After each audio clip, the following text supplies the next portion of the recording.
Okay, so I don't know if somebody is saying something or I go straight on. Should we? Okay. So we were waiting a bit for one of the participants in the round table to be connected, but anyway. So good afternoon. I'm Nadia Calviño. I'm the first Vice President of the Spanish government, and it's my pleasure to moderate this very interesting discussion on one of those issues that are very relevant from a short, medium, and long-term perspective. How are we going to deal with climate change, and what can the different institutions do to contribute to these goals? Now, before we start, I wanted to remind you of the objectives of the Paris Agreement. I noted them down because they're not so easy to remember. Our targets, our objectives, are limiting global warming to well below 2 degrees Celsius and ideally to 1.5 degrees Celsius relative to pre-industrial levels. But when I read it, it sounds very much like the inflation target of the European Central Bank, actually. We are these days tackling very complex challenges which pose very, very sensitive trade-offs. And this is our target for 2050, so this is getting quite close. So I think it is very timely and very important that we deal with these substantive issues, which are becoming more and more urgent, how to tackle the urgent things without losing sight of the important. And in order to address these, we have a stellar panel. I don't need to introduce the members of this discussion today. We are joined on stage by Matthias Cormann, the Secretary General of the OECD, Alok Sharma, President of COP26, David Malpass, President of the World Bank, and our host today, Kristalina Georgieva, Managing Director of the IMF, and Simon Steele. And you have organized this, Kristalina. I'm the host. If I cannot organize it, what host am I? Home guy, Kristalina. And we were waiting for Simon Steele, Executive Secretary of the Unf Triple C, who hopefully will be able to join us virtually before the end of the discussion. Now, I think that we should just kickstart the discussion by giving the opportunity to each one of our panelists to explain what their institutions are doing to support this aim, to support climate action. So, I mean, let us just start straight on. Let me start with Kristalina. You are the hostess, so you have launched the Resilience and Sustainability Trust, amongst other projects, which are very significant. So how do you see the role of the IMF to tackle these long-term challenges? Well, thank you for putting this question to me, and I want to recognize all the staff of the IMF that is in the audience, because what we do is the institution stepping forward on a critical and urgent issue. Last year, our board of directors adopted a climate strategy for the fund, and this strategy is for us to play on our strength, which is macroeconomic and financial stability, growth, and employment. How do we do it? First, we have the responsibility to take the pulse of each and every national economy regularly, as well as on the world economy. And as we do so, this is technically called Article 4 consultations. For countries that are high emitters, we look into what policies they can apply to reduce carbon emissions. For countries that are vulnerable to climate shocks, what can they do to protect their economies and their people? Second, we do in countries, developing countries, together with the bank, financial sector assessments. Now we integrate in these assessments climate-related financial stability risks, both transition risks and physical risks. 3, we are the institution of data. So we bring climate data at par with macroeconomic data. So we can talk about employment, we can talk about growth, inflation, deficit, and add to it carbon intensity, climate vulnerability. And 4, you asked about the Resilience and Sustainability Trust. Now I'm going to ask the audience to give Miss Nadia Calvino a big round of applause. Spain is the first one to put money into this trust. So, Nadia.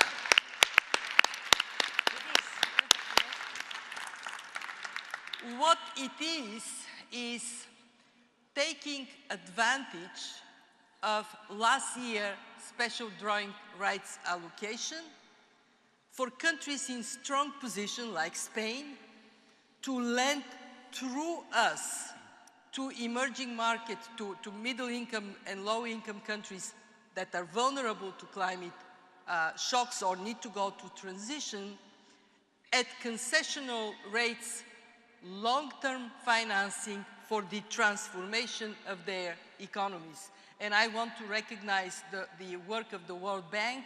They provide very valuable country-level analysis for us to have strong programs through the RST.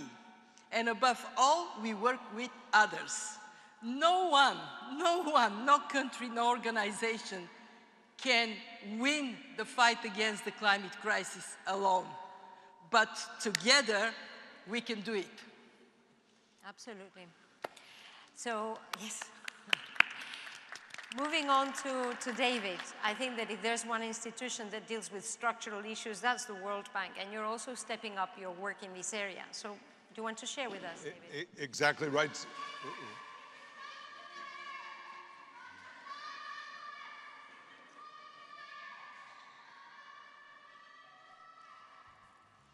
Well, it's a pity because we couldn't understand. It would have been better to have a different dialogue, no?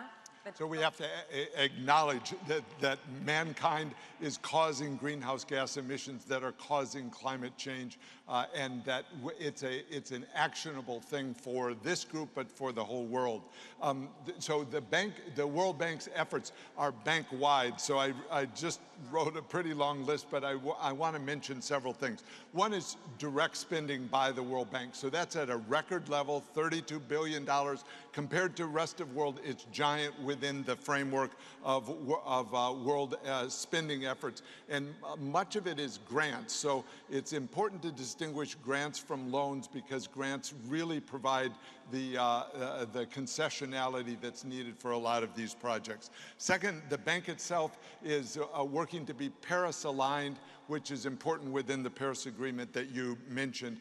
The World Bank headquarters here is net zero from a standpoint of carbon emissions. As we look at our climate change action plan, it's based on, I'll mention three things. One is the diagnostics that are needed to help countries integrate climate and development. They have to have knowledge of what their emissions are, what their adaptation challenges are in order to define projects. So that's the second. We need diagnostics, we need projects, and then we need financing. So the World Bank Group is in the middle of each of those streams, and those have to come together in order to actually reduce greenhouse gas emissions. So we'll be putting to our board a demonstration project of the Kamadi coal-fired power plant in South Africa, which where it will be decommissioned. We work with individual countries on decommissioning of their coal-fired power plants. As we think about how to do this, a big chunk of it is coordination with institutions. So we coordinate with the IMF on the RST, the Resilience Trust. We coordinate with IMF on the Article 4 consultations. We coordinate with the other MDBs in their own spending and parallel financing that can be done. And then final point I wanted to mention is actually the biggest point is the range of trust funds that the World Bank does and can create in order to fund these efforts. So part of this is our individual efforts, but as we look at Indonesia, the World Bank programs in Indonesia are $1, $2, $3 billion, maybe $4 billion per year, and that's true of other countries. That's a really big program. The needs for Indonesia, as Sri Mulyani has pointed out, is $270 billion or $300 billion. So what we have to recognize is there's a giant global community effort needed and the mechanisms to put that money in grant form in order to help countries with global public goods. So the core challenge I think that we can face here is how do you fund global public goods, something that benefits the whole world through individual coal-fired or fossil fuel reduction projects. So we've proposed scale a new trust fund.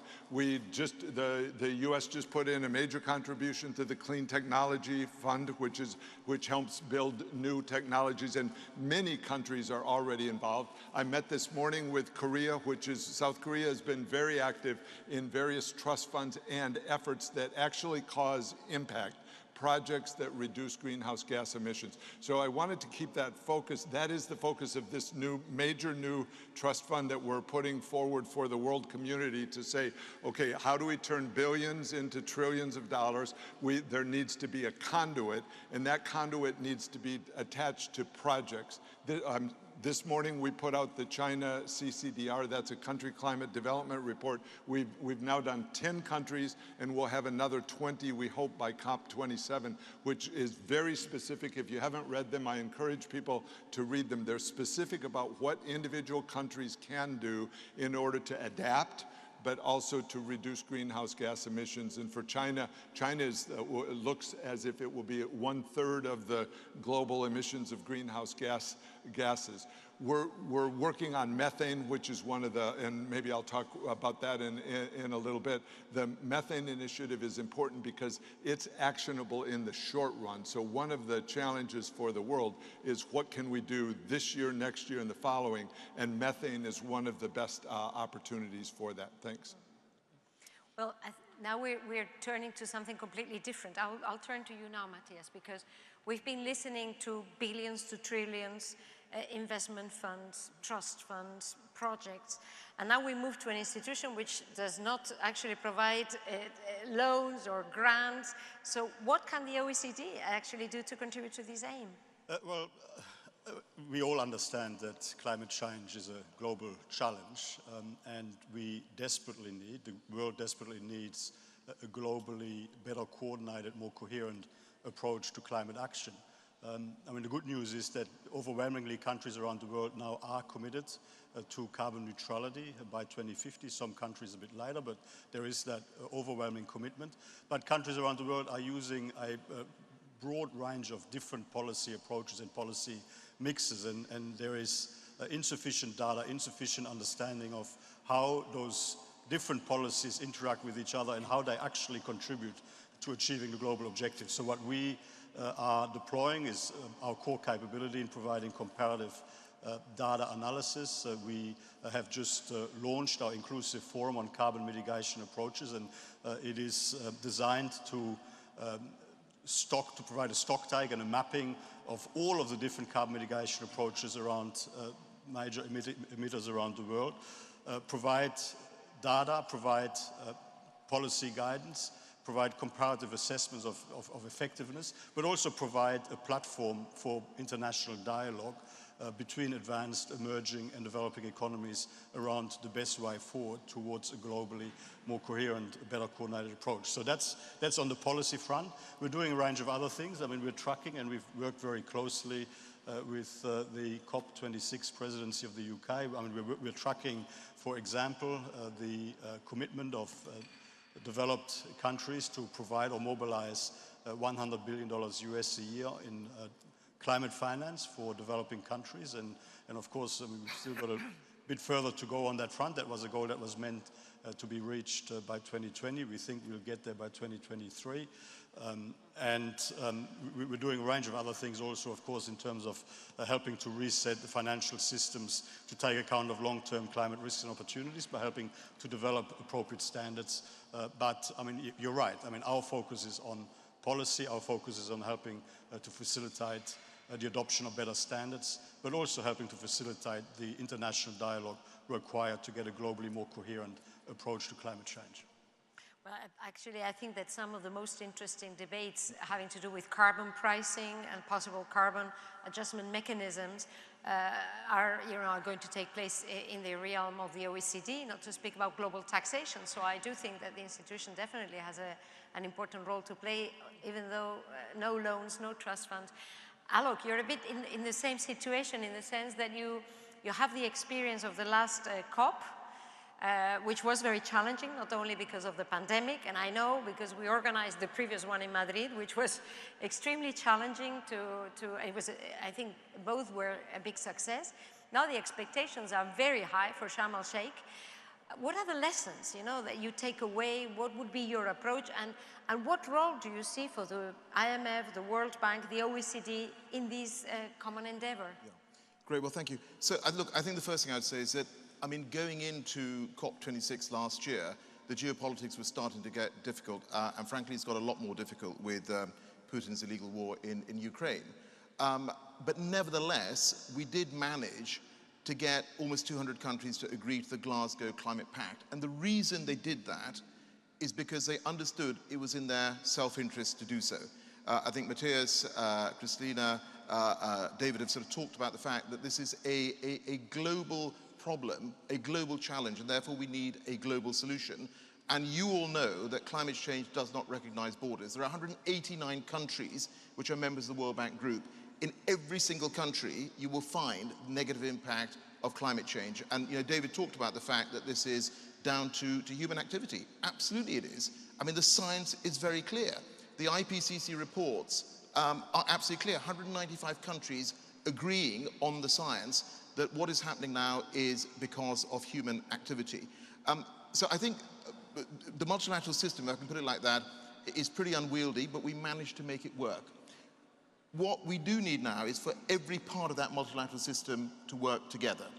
And you talked about the goal of the Paris Agreement to limit global warming to well below 2 degrees, aiming for 1.5. And I think what we did collectively in Glasgow was get enough commitments to be able to say that we were keeping 1.5 degrees alive.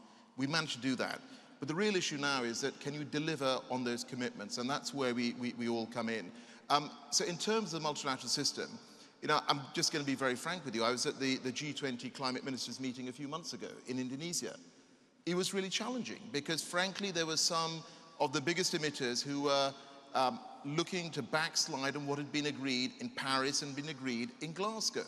Now, we can't have that, right? When we make agreements at an international level, we have to stick to them.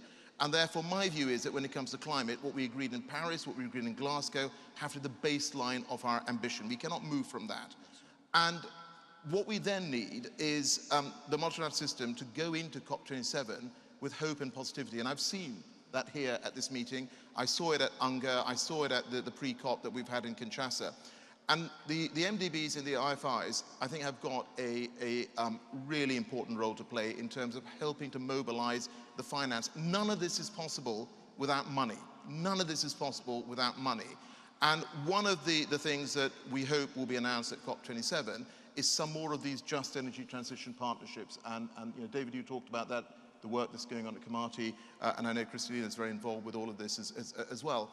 And then I would just have a sort of a wider point here, which is that I actually think what we need to do is to embed climate action in the purpose of all of our international institutions. Many of these were created decades ago. If you look at their purpose, climate change and climate action isn't actually written down. And I think we need to make that happen. So, I'm sure that we will see more action from the MDBs and IFIs going into COP27, and we're going to need it. I think that it's so obvious that we have to stick to our commitments, and reach our targets, and yet so difficult to achieve it. And then your second reflection, which I find very interesting, is money must be part of it. One would think money cannot be the whole solution. I would think technology also needs to help. And I was thinking how, working together, we managed to have the vaccine to fight COVID in a year's time, which was, never expected. This was really something that all experts said, this will take years.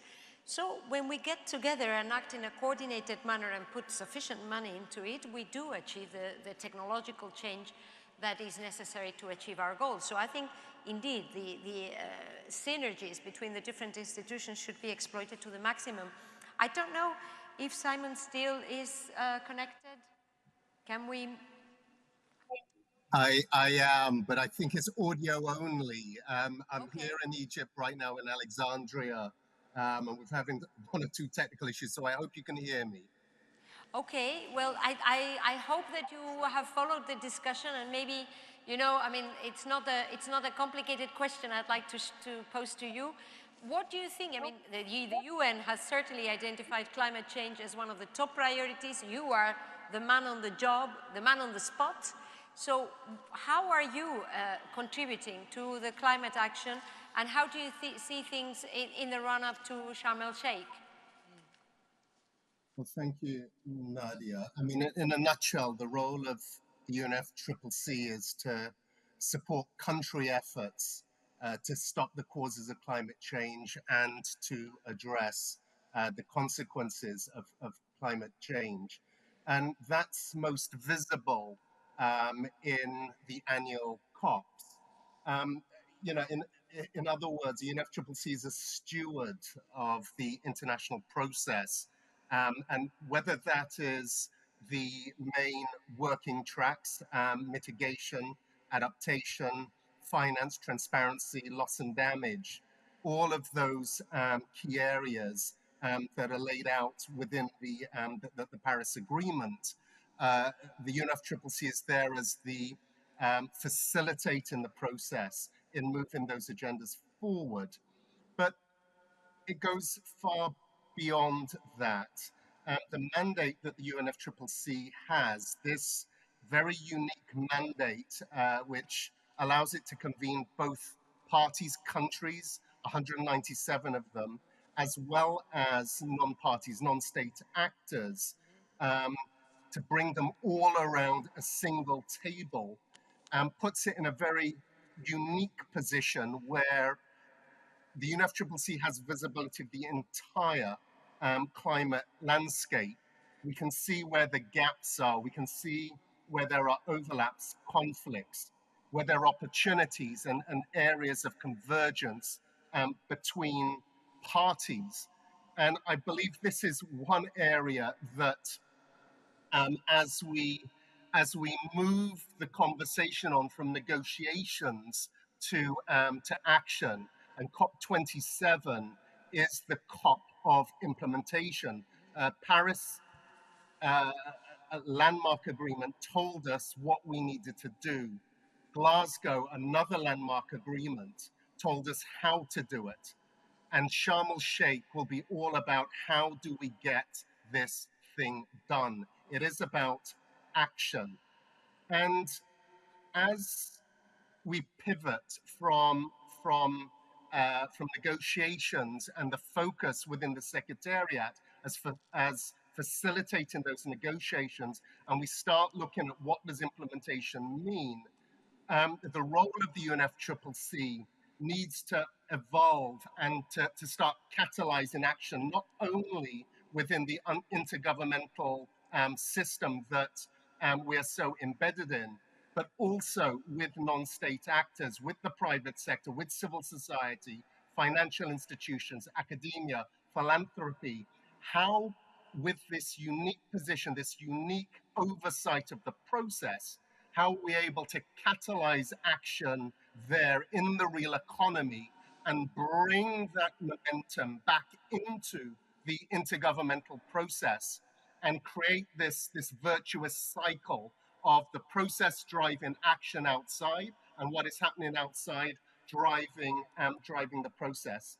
And the neutrality, the transparency of the process, the inclusiveness, which the UNFCCC is the custodian of, doesn't mean to say it is a passive actor in this.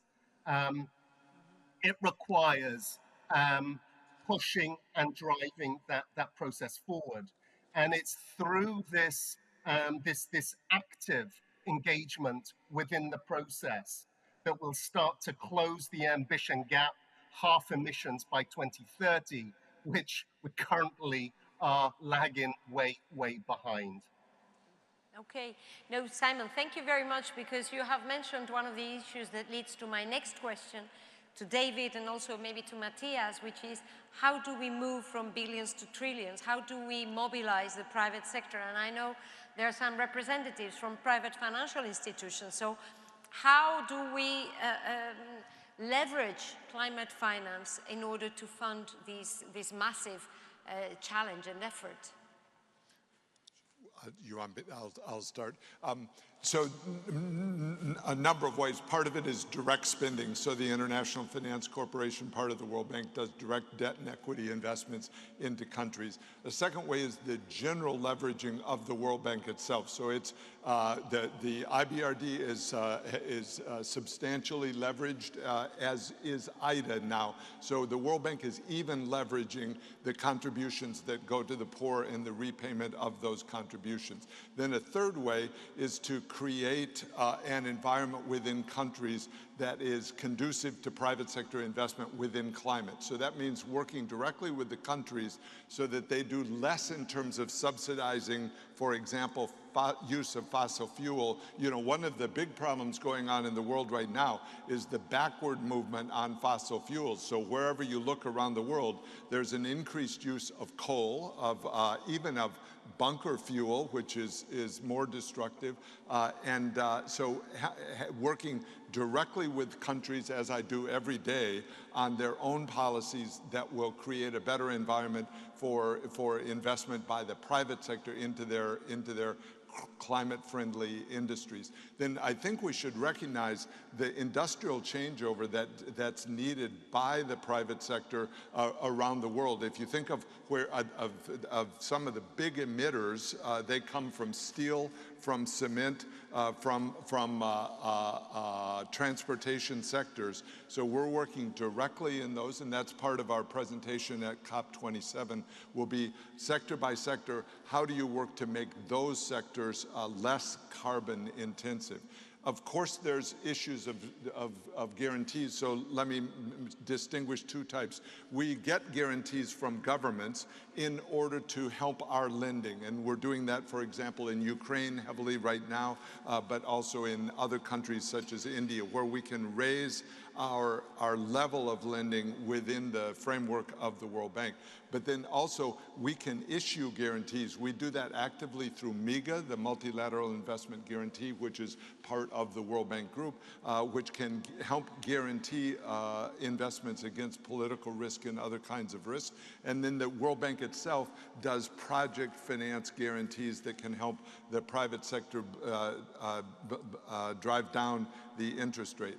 We have the private sector window within IDA, and by the way, the World Bank, IBRD, is one of the biggest contributors to IDA. So as you think about how the World Bank operates, it makes direct contributions to IDA, which supports the poorest countries in the world, one portion of which is the private sector window, which directly buys down the interest rate of private sector investments into the poorest countries. So that gives you a range of ideas. We're pushed all the time to say, why doesn't the World Bank take more direct risk from the private sector? And one of the big challenges is they're better at measuring risk than we are. So a lot of times when you get into that taking on the risk of the private sector, what you're really doing is helping them in the lost portions of their portfolio. So we want to address that directly with the scale fund that I mentioned and the other trust funds. There has to be a recognition that we're dealing with global public goods, and that means more financing from the global community directly into the projects that are needed by countries. Impactful projects is the name of the game. What's the biggest impact that you can have, and how do you fund it? I think that's a lot of very useful information for any private investor looking into this area. You wanted to add something, Kristalina, before we go to Matthias? Matthias can go, and then I do want to say a word on that. Matthias, go ahead. Look, I mean, we all know that governments alone will not be able to generate the necessary investment to secure the transition to net zero, we will need substantial private sector investment. But in order to facilitate or to secure that private sector investment, we need to ensure that the public policy frameworks are way more consistent. There's still too many distortions. There's still too many biased incentives. We essentially need to make sure that we have a framework that genuinely encourages that private sector investment to come forward.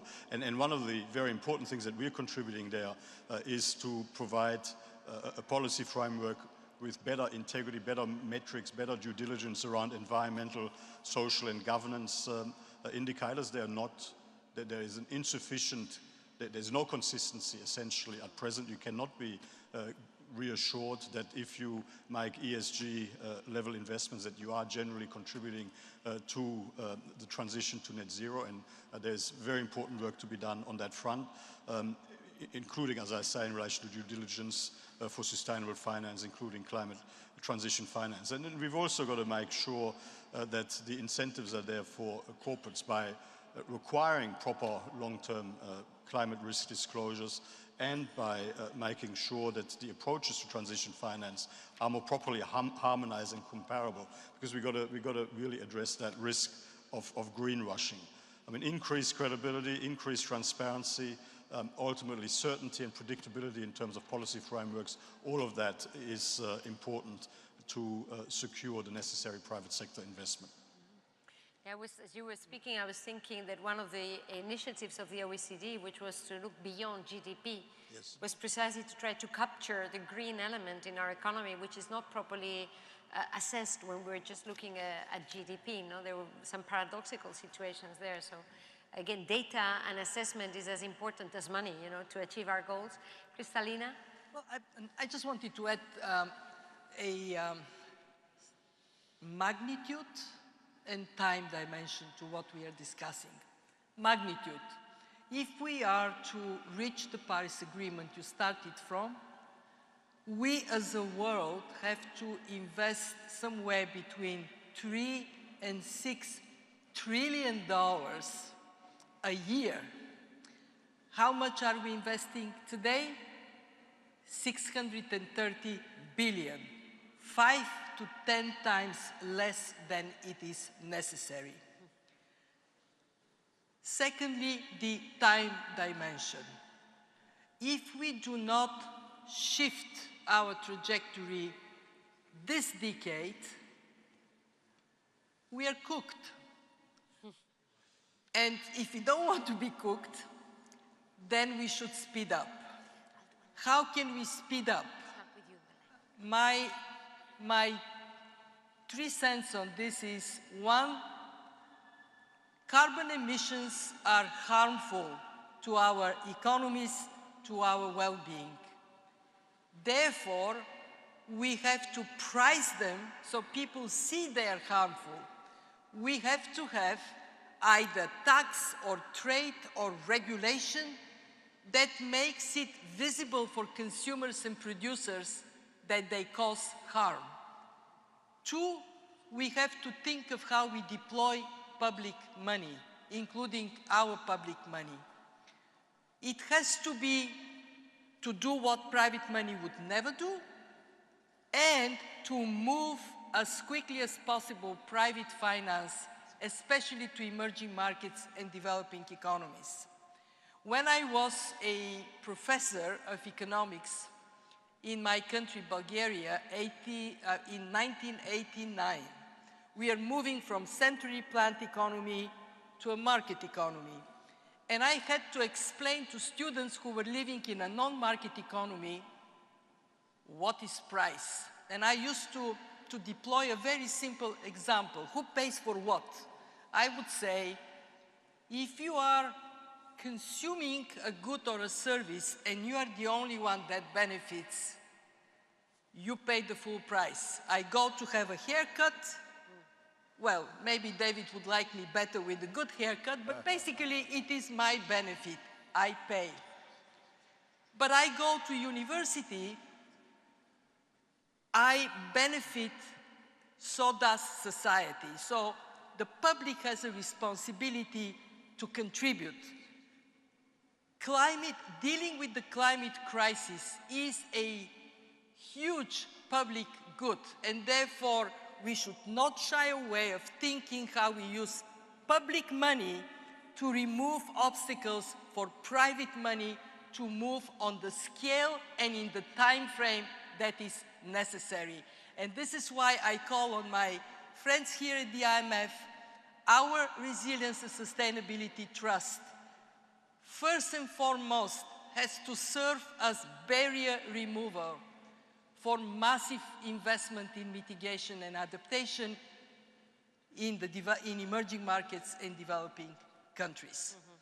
And with this, I rest my case. No, very, very clear explanation, I think, of many of the challenges that we have ahead. We have 7 minutes to go, so we are going to move to the lightning round of, wrapping up kind of replies. I start with Alok, but I was going to ask you, or I would be interested, because we have spoken about many of the issues that are usually discussed and that I think we are all more or less aware of. But is there something about climate action that we're missing? Is there something that you think people are not aware that we should be also looking at, Alok? And then you can do the remarks that you wanted to do before. Yes, thank you. Well, look, just to very briefly pick up on getting private investment in. Actually, the work that's going on these just energy transition partnerships is a very practical example of how we can make this happen. So exactly as Christina says, this is using public money to pump prime, so you get private sector money in, but at the same time, you have to support developing countries with their regulatory regimes, make sure that they are sort of, in a position where they can then have private sector coming in. Secondly, and I think this is really important as well, is to set up revenue mechanisms to allow the private sector to invest, and thirdly, to be able to repatriate funds as well. And I just give one very quick example from the UK. So we had a pretty nascent offshore wind sector just some years ago. We introduced contracts with different auction processes. We've got the second biggest offshore wind sector in the world, and we want to grow it 5 times by 2030. This is possible. On the question, Nadia, of other things that perhaps we don't think about, food loss. I mean, I don't know how many of you think about food loss, but food loss, i.e. food that's produced that we don't use, is responsible for 8% of global emissions. 8% of global emissions. And of course, a lot of that food loss is in transportation. So one of the things that the UK has been doing is supporting in Rwanda a centre of excellence on cold food chains. And I went out to actually see this, and it's remarkable stuff. And we're trying to support some more of this in Africa and Asia. But food loss, friends, 8%. Oh, that's shocking, that's striking. Matthias, is there something you think we should be looking at that we aren't? Well, look, I just wanted to pick up on an observation that you made, which was which struck me and which I think is absolutely right. In the context of the pandemic, the world was confronted with a problem, and through single focus and real determination was able to solve that problem. And we're confronted with a major problem on climate, and we need to deploy the same level of focus and commitment to solve the problem. And I mean, right now, and in the context of Russia's illegal war of aggression, countries around the world are facing an additional energy challenge. And the risk is that some of the short-term responses risk taking us away from where we need to be. And we need to stay the course in terms of making sure that we address the short-term challenge in a way that keeps us on track to achieve carbon neutrality by 2050. And the key point here is, and I'm sure we all agree, we really need to use this crisis as a catalyst to accelerate the green transition, by accelerating the necessary investment in clean energy, and by boosting the energy independence along the way. Absolutely, absolutely. I couldn't agree more. I will come back to this in a second. David, what would be the thing you think we should pay more attention to? I think we should discuss the transition from emission reduction to the goal, the ultimate goal of a tradable carbon credit market. What we've identified is that there's a missing step going on right now in the world system, which is to have enough verifiable emissions reduction credits for there to begin to be a market for that. So that's what we're trying to achieve through SCALE, this new fund. The World Bank or other organizations, and we invite everyone in, including NGOs, but can work with a country and say, over a period of years, can you reduce your greenhouse gas emissions? We want to verify that. And once we have that available, those become saleable, if you want to think about it. They meet the country's goals with the Paris Agreement, but they also become a source of funding for the just transition that Alec was mentioning. So that's what I'll leave, that we have to go through this step, or we need to go through as quickly as we can, this step of verifiable emission reduction. World Bank stands right in the middle of that. We can do that with the world's help in order to get long-term projects going. Simon, are you with us? I'm still here. Okay. Do you want to, in 10 seconds, do you want to signal, or one of the, now we see you, even if it's a picture, do you want to share with us what is the thing that you think we should be looking at and we aren't maybe as much as needed? Well, it's something that is spoken about but not acted upon, and that's simply urgency. The urgency of response that's required. Every day we're hearing of a new climate-related crisis, whether it's Pakistan, Hurricane Ian, Fiona, Julia, they're just adding up. As we run down now to COP27 and we sit in these plenary and breakout sessions for the next 2 weeks, negotiating at an incremental pace when the challenges and the crisis that we face is exponential. It is infusing that need for real urgency and real action to address the crisis before us. And that is, as far as governments is concerned, but also within non-state actors. There's lots of great work taking place, but it just isn't enough, and it just isn't fast enough, and we are running out of time. I'll come to this in my closing remark, Kristalina. I first want to say it is very appropriate that Simon is the voice from above, because he is the one whose 100% job is climate, to address the climate crisis. I have a technocratic answer and I have a human answer. My technocratic answer is we are not yet connecting enough climate and debt. Countries are going to go in a tremendously difficult debt situation, both private and public debt, and we have to figure out how to, many of them are highly vulnerable to climate shocks countries, how can we connect those two? My human answer is what we need to be looking more for is our moral compass. What is it that we want to leave to our children? Take a picture of your family, look at the faces, and think, what is it that you can do and you're not yet doing that can make their life in the future better? No, that's very inspiring. Thank you very much for all those remarks. I was thinking, as we were discussing, and this is something I'm saying very often this week, actually, I think that the future is not carved in stone. What you're saying is the future depends on actions and decisions we take now. So now is the moment to act. And I'd say, Simon was saying, not enough, and that's generally the message we get on climate action. Not enough, we're not going to be there, which is also generating a lot of frustration. There is fatigue at the end of the day. But what I take out of this table round table is on the contrary, a message of unity and determination.